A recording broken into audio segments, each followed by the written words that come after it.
защото Йордан и Траян от Асоциация Дебати София са в студиото. Много ми е драго да ги видя, момчета. И на нас е изключително приятно. Това беше много дебатен тон, един такъв учтив, приятен, умерен, обран. Как сте? Ами много добре. В началото на новата година лично аз не съм си дал никакви обещания, как ще стане ясно след малко. И виждам, че това те прави щастлив, защото си нахилен до ушите, абсолютно разкрепостен и облегчен, нищо не трябва да изпълняваш. А ти какви обещания си даде и защо си ги даде? Аз, както винаги, той физиката ми го показва, гледам да отслабна за новата година. Но по-скоро неща в общ план. Да бъда здрав, да бъда щастлив, най-сетне. Сега си искам да призова нашите слушатели, тъй като това е един истински дебат на живо, казвам не според дебат, който ще бъде аргументиран. Да слушате внимателно Йордан и Траян. Те ще имат различни позиции.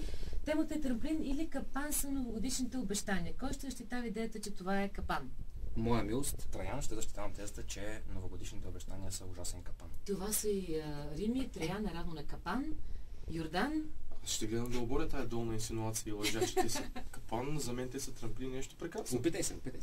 След малко ще им дам думата по-отделно, за да има време да развият тезите си. И затова ви казвам, че във Facebook страницата и от сутрин до обед вие ще можете да гласувате дали Траян-капан или Йордан-трамплин ще бъдат по-убедителни за вас и ще защитавате това, което вие мислите. Преди това да ми кажете, момчето, от кога вие сте в този клуб дебати и какво ви дава това? Ами, ние сме там, откакто е основана Асоциация Дебати София. Това са вече 3 години и половина. Данчо, поправи ме, ако греша.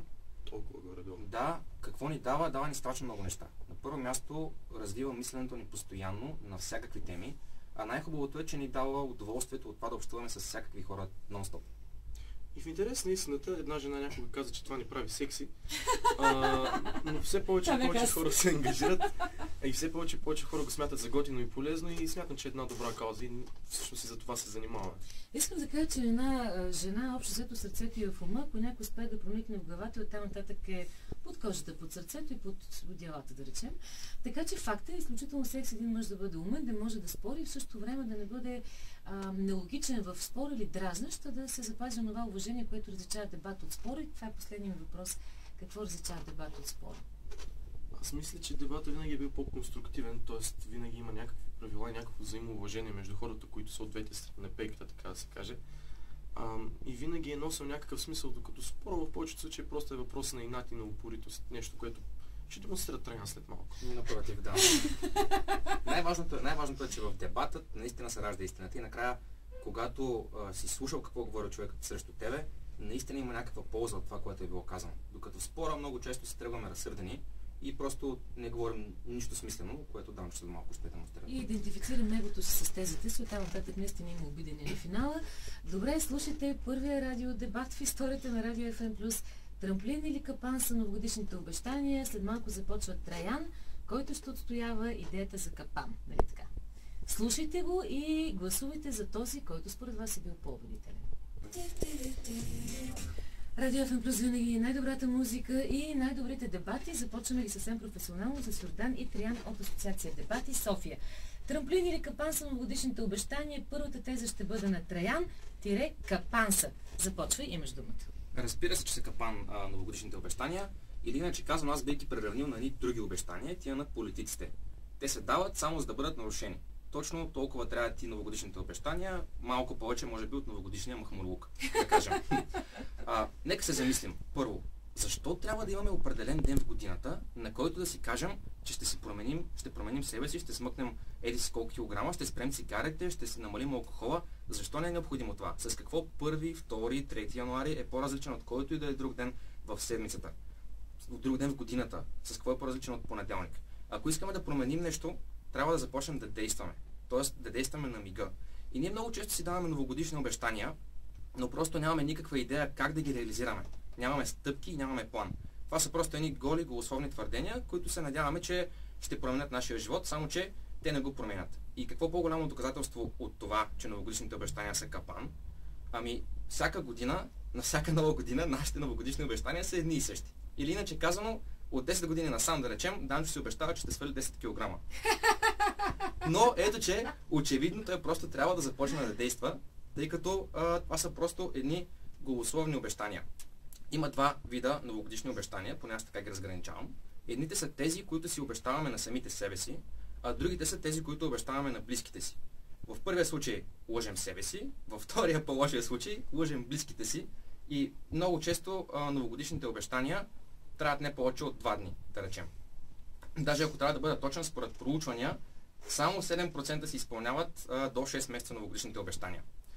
Това, което е по-добро от новогодишните обещания, според мен, е новогодишното приемане.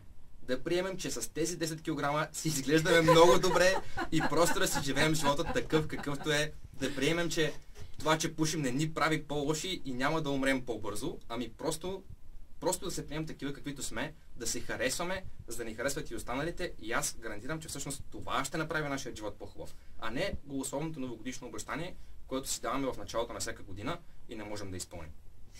Това беше прекрасно защитената теза на Траян, да заменим новогодишното обещание с новогодишно приемане, така те разбирам.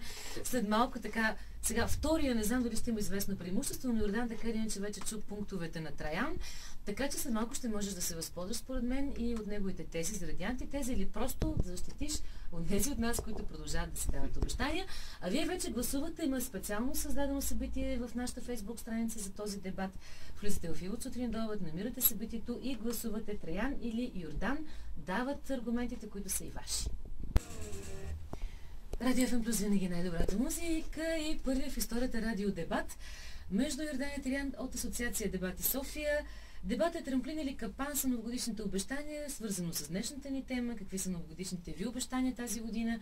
И за разлика от първия ми гост, холистичният терапевт Мартина Иванова, която е твърдо за обещанията, преди малко Траян изказа много сериозни доводи против и каза, че те са капан. Сега времето на Йордан, който е за обещанията, защото те са трамплин, имаш думата.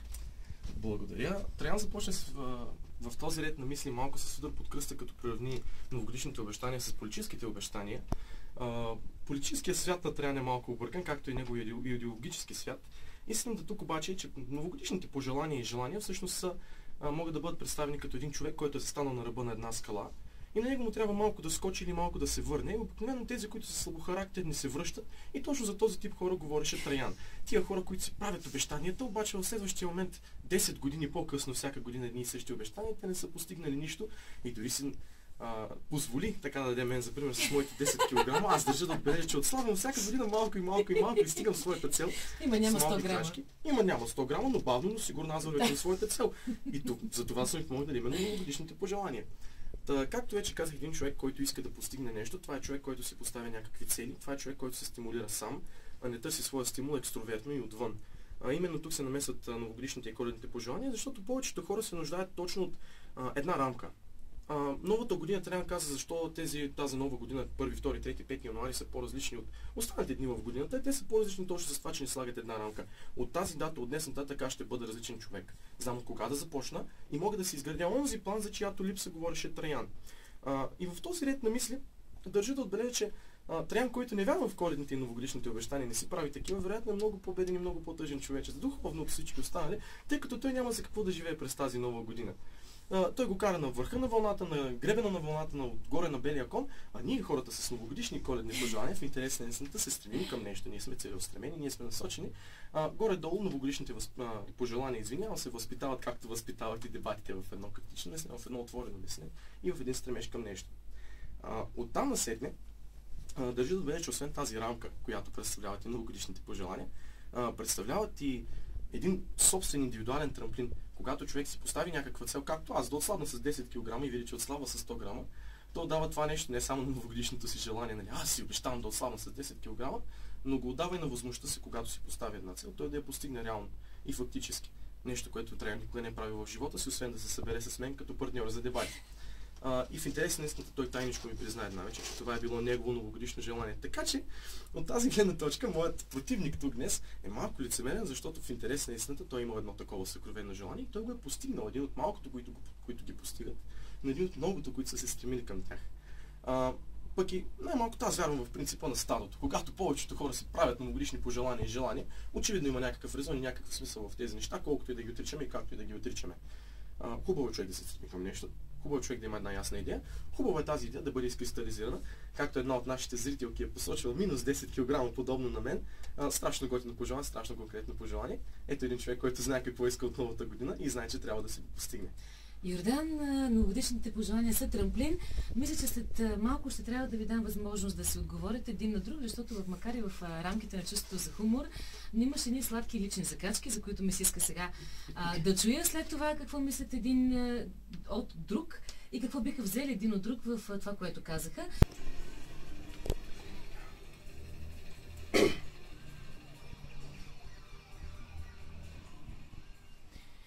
Радио ФМ плюс винаги най-добрата музика. Първия радиодебат се състоя. Йордан и Траян от Асоциация Дебати София, бе казал професионални дебатисти, ако има такава дума изобщо, спориха за това капан или трамплин са новогодишните обещания. Има създадено събитие в Фейсбук страницата на предаването. За сега с почти двойно повече гласове води Траян с тезата, че новогодишните обещания са капан. Сега ми се иска да няма кой да ти пляска. Виждам, че така търсиш камерите, които в момента отразят блясъка в очите ти, самодоволната ти усмивка.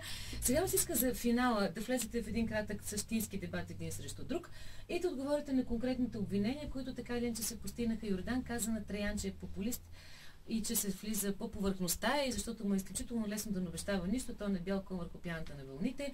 Ти от своя страна бе Йордан, че от 10 години се опитва да смъкне 10 кила и все не успява и че в крайна сметка е само доказателство за това, че новогодишното обещание не е никакъв трамплин. Кой отговаря пръв? Аз започвам, понеже той говори последен. Значи за това, че съм популист и че съм бил на бял кон, аз го приемам като... Конформист, каза той. Конформист бяха думите му, да. Може би той ме възприема така като един принц на бял кон, не знам, това мога само като комплимент да го приема. Не е вярно, че не давам обещания, аз давам обещания, но не ги давам на Нова година. За мен това не стои като ограничение. И когато ги давам, просто ги давам с ясното съзнание, че още веднага с даването на обещанията аз започвам да го изпълнявам, нещо, което не се случва с новогодишните обещания. Или иначе казано, ако мога аз така да приключа, живота е това, което не се случва, докато ние си правим планове за него, така че приемете себе си, живейте си живота, радвайте се, бъдете на вихра на вълната. Това ще, както мен, да речем, ако Данчо искаш така направено признание. И не се притеснявайте от 10 килограма, от това кой какво мисли за вас, просто бъдете себе си. Благодаря ти, много добра финална реч, Йордане. Иначе едно много политическо изказване на Траян. Политиците също не правят обещания само на Нова година, а правят обещания през цялата година и така искат да се действа, да се работи веднага. И така постоянно не ги спазват. И постоянно не ги спазват в общи линии, така както не правят и много от хората, които дават своите новогодишни обещания, защото имат слаб характер. А иначе казано, нека да приемем новогодишните обещания като менталната нагласа на един болен човек. Когато един човек е болен и се чувства зле физически, колкото по-добре се чувства психически, колкото по-щастлив е, толкова по-лесно се лекува и толкова по-бързо се лекува. По същия начин става и с новогодишните обещания и с моите 10 кг. Колкото повече аз си обещавам и вярвам, че мога да постигна нещо и да ги сваля тия 10 кг, толкова по-бързо ги свалям. Затова си мисля, че хубаво е да вярваме в себе си, хубаво да приемем своите 10 кг отгоре, но е хубаво и да знаем, че когато можем да направим нещо със себе си, искаме да направим нещо със себе си, трябва да го направим. И трябва да си го обещаем, трябва да си го декларираме, защото преди да декларираме нещо за себе си или с себе си, ние не можем да се борим с него и да се стремим към него. Затова си мисля, че в интерес на истината политиците малко или много те работят за себе си и за народа покрай себе си. Опитват се да постигнат нещата, които обещават, най-малкото за да се задържат на власт, по същия начин да се държим ние в живота, трябва да си обещаваме и трябва да се грижим за себе си. Благодаря ти. Моето новогодишно обещание, защото съм от отбора на обещаващите, се казва заедно. Да събирам повече хора. Както каза политика Радан Кънев, аз съм създаден за да създавам множества и обединения. Така че смятам да съм заедно и с вас тази година, да дебатираме тук в студиото. Благодаря ви много за първия радиодебат в историята, според мен, от Клуб Дебати София. Бъдете здрави и до съвсем скоро очаквам от вас актуални теми, за които обществото така или иначе дебатира, за да го направим ние в ефир. Благодаря.